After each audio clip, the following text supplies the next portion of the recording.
தஞ்சாவூரில் கும்பகோணத்தில் ஒரு தேவர் காமராஜுக்கு ரொம்ப உண்மையானவர்.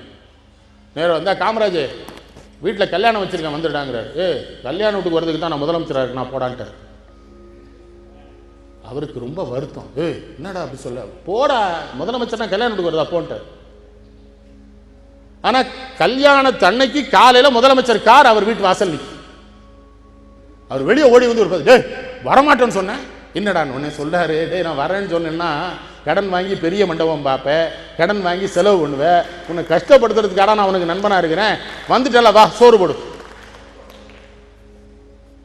சோறு போடுங்கிறதோட நிறுத்தல. எவ்வளோ பெரிய மனுஷன் பாருங்க. பிள்ளைகளை ஆசீர்வாதம் பண்ணுங்கிறாரு.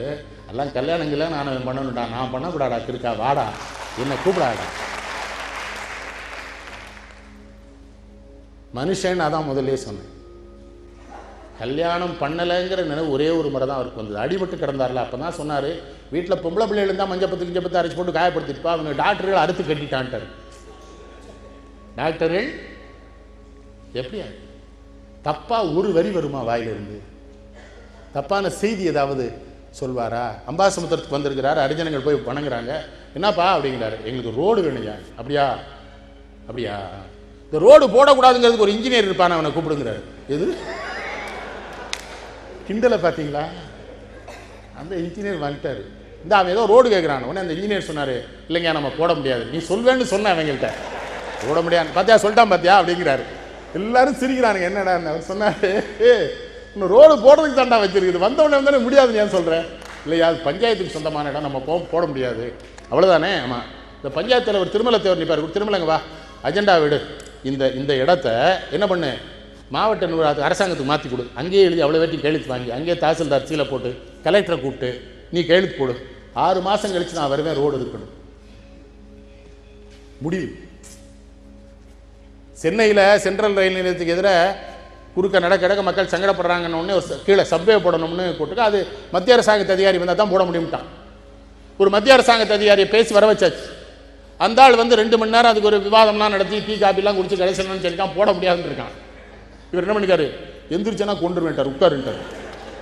ஏன்டா டெல்லியிலேருந்து உனக்கு ஏரோப்ளேன் டிக்கெட் வாங்கி கொடுத்து உன்னை கூட்டு வந்து நான் பாதை பண்ணணும்னா முடியாதுன்னு சொல்லுகிறார் அதிகாரி. முடியணும், என்ன செய்யணுமோ செய், மேலே நான் பேசிக்கிறேன். பண்டித ஜவஹர்லால் நேரு என்கிற அந்த மாபெரும் மனிதன் இவரை பார்த்தாலே சிரிப்பாராம். இவர் டெல்லிக்கு பார்க்க போனால் என்ன, இவர் கூட ஆர்வி சிஎஸ் பக்தவச்சல் எல்லாம் போயிருப்பாங்களாம். என்ன காமராஜ் இருந்தாராம். உத்தரப்பிரதேசம் அந்த அப்போல்லாம் வட மாநிலங்கள்லாம் ரொம்ப முன்னேறணும், இப்போ தானே முன்னேறி இருக்கிறான். நீங்கள் தமிழ்நாட்டுக்கு பெருமை என்ன தெரியுமா, விமானத்தில் வருகிற பொழுது வெளிநாட்டுக்காரங்க சொல்கிறாங்களா, இந்த சென்னை வந்துடுதுமானா, அந்த ஒளி வெள்ளத்தை பார்த்து காமராஜ் ஆளுகிற இடம் அது அவ்வளோ லைட்டு தெரியுது பாருன்னு. இவர் என்ன பண்ணுவாராம், எந்த மாநிலத்துக்கெல்லாம் ஒதுக்கின நிதி அந்த மாநிலம் வாங்கலை அதெல்லாம் தெரிஞ்சு வச்சுக்கிட்டு இவங்களெல்லாம் கூட்டு போகிறது. நேரு என்ன பாரான், இல்லை யூபிக்கு எவ்வளோ ஒதுக்கிருக்கிறீங்க, இங்கே அவங்கெல்லாம் வாங்கலை, அது தமிழ்நாட்டுக்கு கொடுங்க. நேரு சிரிப்பாரான், சரி நான் ஃபினான்ஸ் மினிஸ்டர் சொல்கிறேன் வாங்கிக்கங்க காமராஜ். இன்னொரு சிறப்பு பாருங்க, சத்தியமூர்த்தி ஐயர் தான் இவர் வளர்த்தார் இல்லையா. முத்துராமலிங்க தேவர் ஒரு உதவியாக இருந்தார் தேர்தலில். இவர் பதவியை திறந்தார் பாராட்டுறாங்க. இவங்க யாருக்குமே ஒரு விஷயம் புரியலைங்க. அவர் முதல்ல எந்த பதவிக்கு வந்தார், விருதுநகர் நகரசபை தலைவராக அவரை தேர்ந்தெடுத்தாங்க. அப்போ சிறையில் இருந்தாருங்க.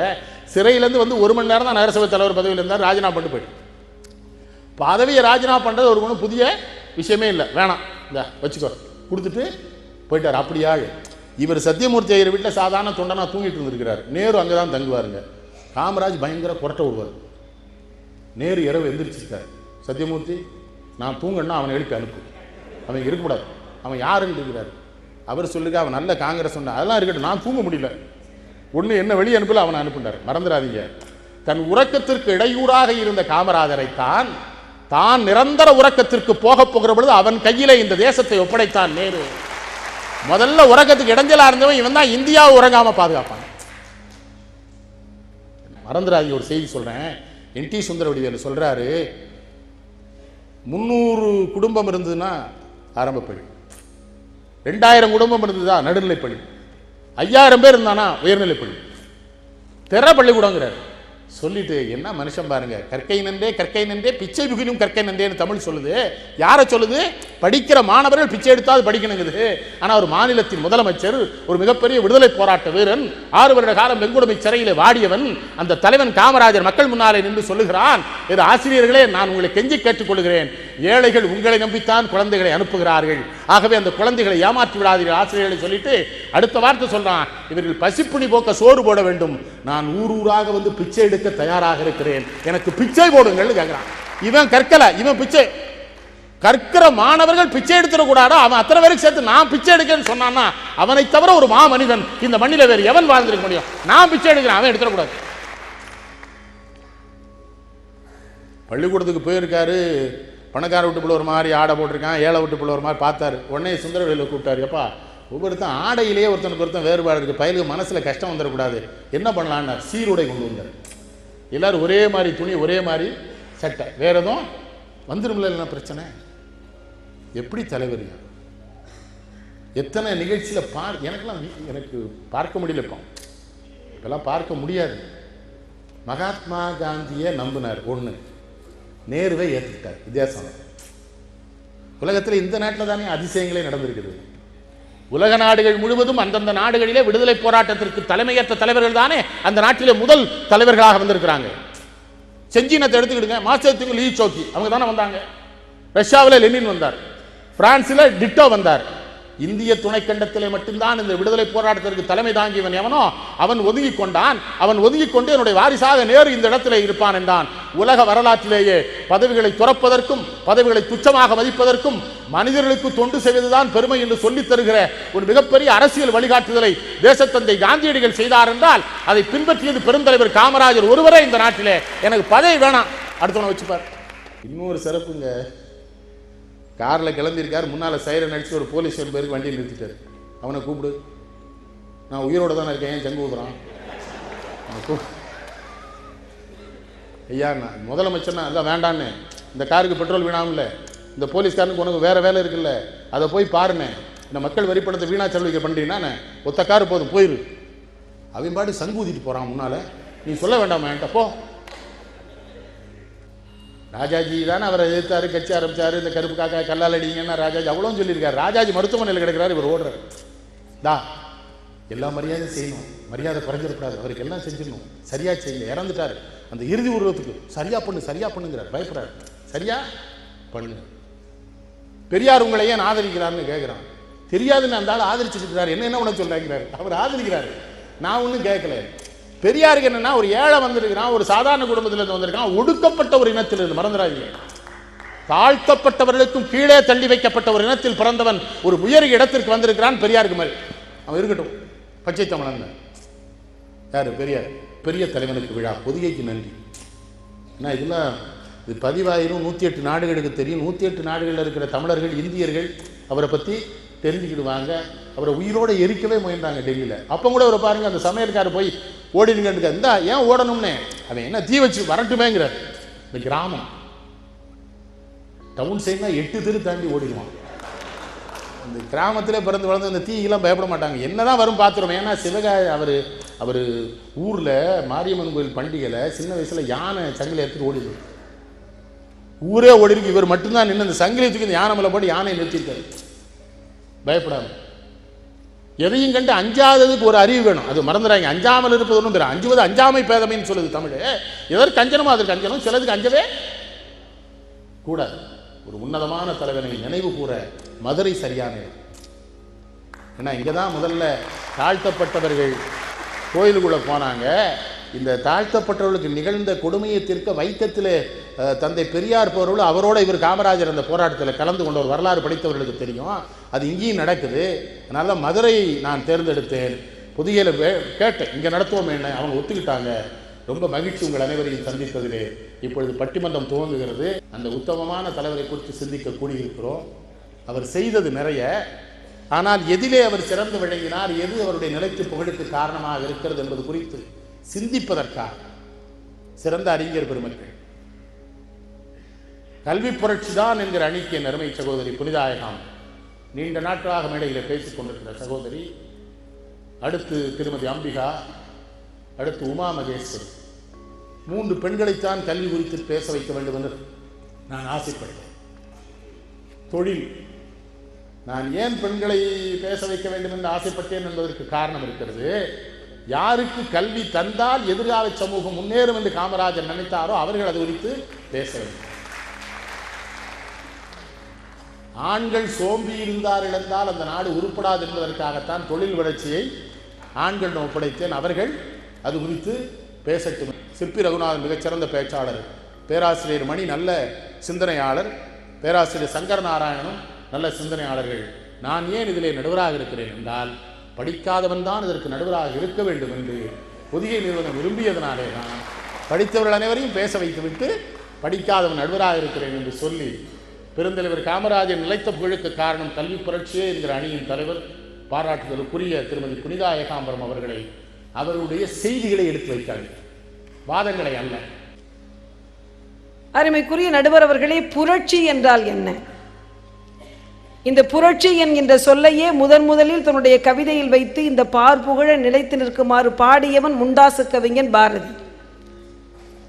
அதுவும் எப்பொழுது என்றால், மிகப்பெரிய தேசமாக கருதப்படக்கூடிய ரஷ்யாவில் நடந்த புரட்சியை பார்த்துவிட்டு ஜார் மன்னனுடைய கொடுங்கோல் ஆட்சி வீழ்ச்சி அடைந்ததை கண்டு மகிழ்ந்து பாடுகிறான்.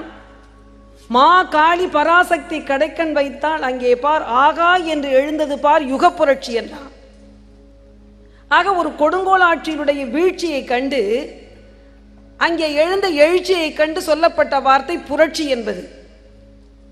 ஆனால் வளர்ச்சி என்பது இருக்கக்கூடிய ஒன்று மேலும் மேலும் வளர்வதற்காக சொல்லப்படக்கூடிய சொல்லாக அந்த வளர்ச்சி என்ற சொல்லை பயன்படுத்துகிறோம். எல்லாவற்றையும் இழிந்தனவற்றை எல்லாம் தள்ளி, குப்பைகள் எல்லாம் தள்ளி, தீமைகளை எல்லாம் ஒதுக்கி தள்ளிவிட்டு வரக்கூடிய மாற்றம்தான் புரட்சி என்பது. காமராஜர் அதுபோன்று கல்வியில் என்ன புரட்சி செய்தார் என்பதை பார்க்க வேண்டும். மனிதனாக வாழ்ந்திட வேண்டும், மனதில் வையடா என்றான் பட்டுக்கோற்றை. மாபெரும் சபைதனில் நீ நடந்தால் உனக்கு மாலைகள் விழ வேண்டும், ஒரு மாற்று குறையாத மன்னவன் இவன் என்று போற்றி புகழ வேண்டும் என்றார்கள். பதவி வந்து சேர வேண்டும். காமராஜர் அவர்களுக்கு, பெருந்தலைவர் அவர்களுக்கு பதவி வந்தது, முதலமைச்சர் பதவி வந்தது, எப்பொழுது வந்தது, எதற்காக வந்தது? அதுதான் என்னுடைய அணியினுடைய வாதம். எப்பொழுது முதலமைச்சர் பதவியை ஏற்றுக்கொள்ளக்கூடிய சூழ்நிலைக்கு அவர் தள்ளப்பட்டார். மூதறிஞர் ராஜாஜி அவர்கள் குலக்கல்வி திட்டத்தை அறிமுகப்படுத்தினார். முதலமைச்சராக இருந்த போது அந்த குலக்கல்வி திட்டத்தை அறிமுகப்படுத்தினார். மிகப்பெரிய குழப்பம் ஏற்பட்டது. அனைத்து கட்சிகளும் எதிரணியிலே சேர்ந்து ஒன்று சேர நின்று அவரை எதிர்த்து பேசின. இந்த குலக்கல்வி முறையை உடனடியாக வாபஸ் பெற வேண்டும், இந்த திட்டத்தை அடியோடு ஒதுக்கிவிட வேண்டும், ஏற்றுக்கொள்ளக்கூடாது என்று எல்லோரும் ஓர் அணியில் நின்று உரக்க பேசினார்கள், எதிர்த்தார்கள்.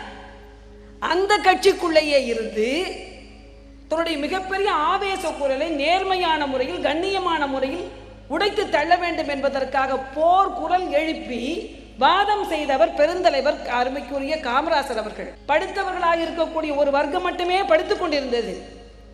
ஆனால் அந்த கல்வி எல்லோருக்கும் போக வேண்டும் என்பதற்காக என்ன செய்தார் இந்த மனிதர்? புரட்சியாக என்ன செய்தார்? அதை சிந்தித்து பார்க்க வேண்டும். வேறு எதுவுமே செய்யல. குலக்கல்வி முறையை ஒழிப்பதற்காக வந்தார். அருமையாக நடுவர் அவர்களை சொன்னீர்கள். பச்சை தமிழர் என்று பெரியார் வர்ணித்தார் என்றால் எப்பொழுது, எந்த சூழ்நிலை அந்த பட்டத்தை அவருக்கு தந்தார் தெரியுமா? எதிரணியில் இருந்தாலும் கூட மிக அருமையாக பெரியார் சொன்ன வார்த்தை, இந்த பட்டம் எதற்காக என்றால் குலக்கல்வி முறையை எதிர்த்து அருமையாக அந்த திட்டத்தை வாபஸ் பெறுவதற்காக முதலமைச்சர் பதவியை இவர் ஏற்றுக்கொண்டு முதலாக ஏற்றுக்கொண்டவுடன் செய்ததே அந்த குலக்கல்வி முறை திட்டத்தை ஒழித்ததுதான். அதற்காகத்தான் பார்த்து அந்த ஈரோட்டு தந்தை பகுத்தறிவு பகலவன் பச்சை தமிழன் என்று பாராட்டினான் என்றால், கல்வியில் புரட்சியை செய்த தமிழன், தமிழன் என்று சொல்லடா, தலை நிமிர்ந்து நில்லடா, செய்த தமிழன், சொன்ன தமிழ், கல்வியில் புரட்சி. அடுத்தாற் போல் பாருங்கள், படித்த வர்க்கம் படித்துக் கொண்டே இருந்தது. ஆனால் படிக்காதவன் கடைக்கோடி மனிதனும் சென்று படிக்க வேண்டும். அதற்காக என்ன செய்தார்? அதற்கு முன்னால் இருந்தவர்கள் செய்த மிகப்பெரிய தவறு, இருந்து கொண்டிருந்த படித்துக் கொண்டிருந்த கல்வி கூடங்களை 30,000 ஆரம்ப பள்ளிக்கூடங்களாம் இழுத்து மூடினார்கள் தங்களுடைய ஆட்சியில். இவர் முதலமைச்சர் பதவியை ஏற்றார், 30,000 பள்ளிக்கூடங்களை திறந்தார். இது கூட புரட்சின்னு சொல்ல முடியாது. சரி செய்தார், தன்னுடைய பதவிக்கு வந்ததாக என்று இல்லை. அதை விட என்ன சிறப்பு என்றால், 30,000 பள்ளிக்கூடங்கள், மூடப்பட்ட பள்ளிக்கூடங்களை திறப்பதோடு மட்டுமில்லாமல் புதியதாக 60,000 பள்ளிக்கூடங்களை கிராமம் தோறும் சென்று கட்டினார். எதற்காக? 300 பேர் இருந்தால் போதும், எண்ணிக்கையில் வெறும் 300 பேர் இருந்தால் போதும். அந்த 300 பேர் இருந்தால் அந்த இடத்தில் கட்டாயம் ஒரு ஆரம்ப பள்ளிக்கூடம் வேண்டும். கல்வியில் புரட்சி வெடித்ததா இல்லையா என்பதுதான் என்னுடைய கேள்வி. தொழில் வளர்ச்சி என்றால் சமுதாயம், நாடு, பொருளாதார வளர்ச்சி இல்லை என்று மறுக்கவில்லை. கல்வி கண் திறக்கப்பட வேண்டும். படிக்காத மேதை என்று சொன்னீர்களே, நீங்களே நான் சொன்னீர்கள். அந்த படிக்காத மேதை தான் படிக்காத படிப்பு பாமரனும் முனியப்பனும் கண்ணியப்பனும் படிக்க வேண்டும் என்பதற்காக இந்த நாட்டிலே மிக அருமையாக கல்வி புரட்சி செய்தார். தொழில் வளர்ச்சி கூட பணக்கார தட்டுக்கு, மேல்தட்டு வர்க்கத்திற்கு சென்று சேரக்கூடிய சூழல். கல்வி என்பது யார் வேண்டுமானால் படிக்க வேண்டும் என்பதற்காக அந்த குழந்தைகளுக்கு முதலிலே கல்வி அறிமுகப்படுத்துகிறார். அதுவும் ஏழை குழந்தைகள் படிக்க வர வேண்டும். வரக்கூடியவனை எப்படி ஈர்ப்பது, அவனுடைய பெற்றோர்களை எப்படி சமாளிப்பது? பெற்றோர்கள் சொல்கிறார்கள், குழந்தைய படிக்க அனுப்பிச்சுட்டா யார் பூவா போடுவா, யார் எங்களுக்கு சமைச்சு தருவா, யார் போய் பொருள் ஈட்டுவா, யார் போய் சம்பாதித்து கொண்டு வருவா என்று பெற்றோர்கள், ஏழை பெற்றோர்கள், ஒரு பொருளாதார நிலையில் தாழ்ச்சி உடையவர்கள் பேசக்கூடிய பேச்சை கேட்டுவிட்டு அந்த குழந்தையினுடைய பொருளாதார வளர்ச்சி மேம்பட வேண்டும், ஆனால் கல்வியும் போய் கல்வி கண் திறக்கப்பட வேண்டும் என்பதற்காக முதலில் இலவச கல்வி திட்டத்தை அறிமுகப்படுத்தினார். அதில் எப்படி புரட்சி என்றால், அதற்கு முன்னால் வரை, இவர் முதலமைச்சர் பதவி ஏற்பதற்கு முன்னால் வரை 5வது வகுப்பு வரை மட்டுமே இலவச கல்வி இருந்தது. 6வதிலிருந்து ஏழை மாணவர்களுக்கு மட்டும், 6லிருந்து 8 வகுப்பு படிக்கக்கூடிய ஏழை மாணவர்கள் மட்டும் இலவச வகுப்பு. ஆனால் அந்த இலவச கல்வி கூட எப்படி என்றால், அந்த ஏழை மாணவர்கள் தக்க தாசில்தாரிடமோ மற்றவரிடமோ சென்று அத்தாட்சி பெற்ற பிறகுதான் அந்த ஏழை மாணவனுக்கு அந்த சான்று வழங்கப்பட்டு இலவச கல்வி அளிக்கப்பட்டது. அப்படிப்பட்ட சாட்சி, அந்த அத்தாட்சி கிடைக்கவில்லை என்றால் அதை பெற்று கொண்டு வந்து பள்ளிக்கூடத்தில் சேர்ப்பிப்பதற்கு கூட இவனுக்கு அந்த நேரம் காலம் இடம் கொடுக்காதனால் நிறைய பிள்ளைகள் படிக்கவில்லை. அந்த வாய்ப்பு இருந்தது. ஆக ஏழை மாணவர்களும் சென்று படிக்கவில்லை. 8வது வகுப்பிலிருந்து அனைவருக்குமே அந்த கல்வி கட்டணத்துக்குரிய கல்வியாக இருந்தது. பாருங்கள், புரட்சி செய்தார். வந்து சேர்ந்தவுடன், பதவியில் சேர்ந்தவுடன் முதலில் இலவச கல்வி எல்லோருக்கும் கொடுக்கப்பட வேண்டும். பள்ளிக்கூடம் திறந்தாச்சு, இலவசமாக எல்லாவற்றையும் மாற்றி விட்டார். வந்து பிள்ளை நுழைஞ்சிட்டான். ஒவ்வொரு ஊரிலும் 300 பேர் இருக்கக்கூடிய இடத்துல இலவச கல்வி தந்தாச்சு. ஆரம்ப பள்ளி ஏற்கனவே இருக்கு, மேல்நிலை பள்ளி அதுபோல தொடக்க பள்ளியை விட வளர்ச்சி உடையதாக வந்துருச்சு. பையன் வந்தானா? வரல. எதற்காக உள்ளே நுழையவில்லை? இதுவரையிலும் கல்வி கூடத்திற்கு மழைக்கு கூட சென்று ஒதுங்காத என்னுடைய பிள்ளைகள் என்ன செய்தார்கள்? அங்கே உள்ளே நுழைந்த பிறகு மத்திய தர வர்க்கம், மேல்தட்டு மத்திய தர வர்க்கம், பணக்கார வர்க்கத்தை சார்ந்த பிள்ளைகள் படிக்கக்கூடிய அந்த இடத்திற்கு சென்று பார்த்தால் உடையில் மிகப்பெரிய மாற்றம் இருந்தது. என் சின்னஞ்சிறு பிள்ளைகள் கோவனாண்டிகளாக திருந்த காட்சியை தான் நாம் பார்த்திருக்கிறோம். அந்த பிள்ளைகள் உள்ளே நுழைந்த பிறகு மிகப்பெரிய அழகான விலை உயர்ந்த கால்சராய்களையும் சட்டைகளையும் டிராயர்களையும் போட்டுக்கொண்டு இருக்கக்கூடிய காட்சியை பார்த்து இந்த பிள்ளைகள் நுழைய மறுத்தார்கள். அந்த மன உணர்வை படித்துக்கொண்டு, சைக்கலாஜிக்கல் அப்ரோச் என்று சொல்லுவோம் அல்லவா, உளவியலை படித்துக்கொண்டு இந்த பிள்ளை இந்த கல்வி கூடத்துக்குள்ளே, பள்ளிக்கூடத்திற்குள்ளே உள்ளே நுழைய வேண்டும் என்றால் அனைவருக்கும் ஒரே மாதிரியான சீருடை, யூனிஃபார்ம் கொண்டு வர வேண்டும் என்று அதில் யூனிஃபார்மிட்டி கொண்டு வந்தார் அல்லவா, அதுதான் கல்வியில் புரட்சி. தொழில் வளர்ச்சி செய்ய முடியாத சாதனையை அனைவரும் அழகாக சொல்வான, ஆண்களோடு பெண்களும் சரி நிகர் சமானமாக வைப்போம் என்று பாரதி சொன்னான், ஆணுக்கும் பெண்ணுக்கும். அதுபோன்று ஏழையும் பணக்காரனும் சரி நிகர் சமானமாக மாற வேண்டும் என்றால் இலவச சீருடை.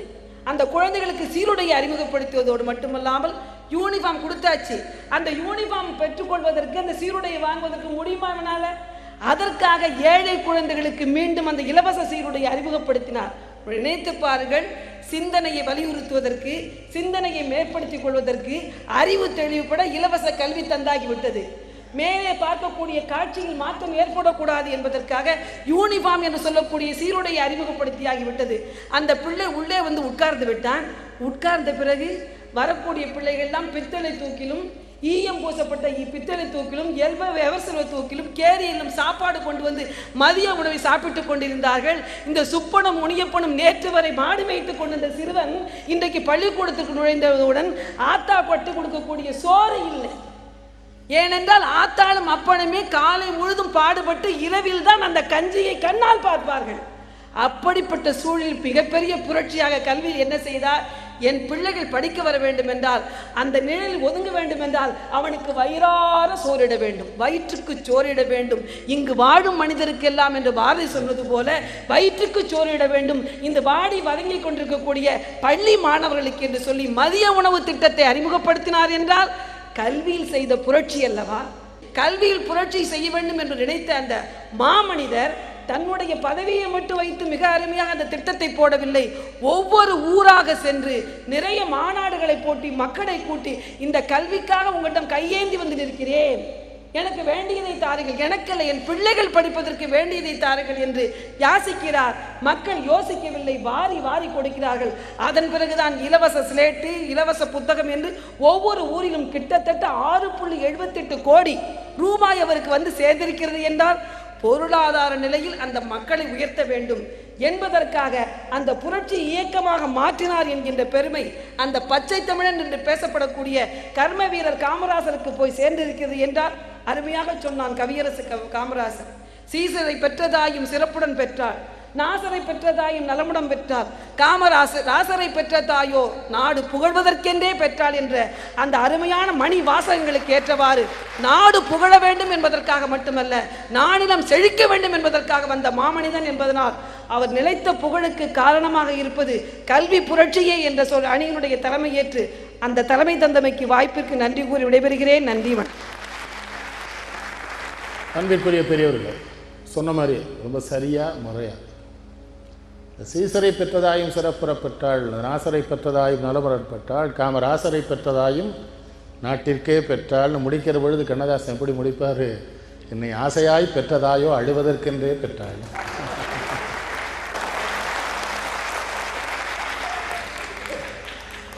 இல்லை, இன்னொரு செய்தி சொல்லிச்சு பாருங்க, அந்த பிள்ளை எவ்வளோ. நான் அறைக்குள்ளே சொல்லவே மாட்டேன், பட்டிமன்றத்தில் பேசணும், இன்றைக்கி தான் பேசினேன். ஏன்னா பெரிய ஒரு விஷயம். எப்பா செய்தி மட்டும் சொல்லுங்கடா, வேற எதுவும் வேணாம். இது எப்படி கொண்டு வந்தது? புரட்சின்னா என்ன, வளர்ச்சின்னா ஆகாவென்று எழுந்தது பார் யுகப்புரட்சி கொடுங்கோலன் ஜாரென்னும் பேர் இசைந்த பாவி அலறி வேண்டாம். எங்க ஐயனை மாதிரி எவையா பாடும் இத்தனை செய்தி. அது சதிகாரர் சாய்ந்திட்டாருமா. என்னது? திமுதுமன மரம் விழுந்து காடெல்லாம் விறகான செய்தி போலே. மறந்துடாதீங்க, என்ன செய்தி? பாரதி செய்தி. இதான் ஒரு சங்கடம். நம்மகிட்ட அவனை சொல்லிட்டா எனக்கு அவன் மேலே இது என்ன பண்ணுறது, இளங்கோவை சொல்லிட்டு அங்கே போயிடும் மனசு. அவன் என்ன சொல்கிறான்? சில மரம் தான் நின்னா மரம், விழுந்தா மரம், மாறினா மரம். தேக்கா மரம்மா, நில தேக்கு, மேஜ தேக்கு, நாற்காலி தேக்கு, இல்லைன்னா கோங்கு, இப்படி ஏங்க மரம் சொல்லுவான். சில மரம் நின்னாத்தான் மரம், விழுந்தா விறகுங்கிறான். ஜாரை சுத்தி நின்னா பார்த்தியா, மரம் மாதிரி நின்னான். ஜாரு விழுந்தா இவனு விழுந்தா விறகாயிட்டாங்க. என்ன பண்ண, நம்ம நாட்டில் விறகு தான் அதிகம் இருக்குது. இப்போ சிற்பி ரகுநாதன் வருகிறார், தொழில் வளர்ச்சி.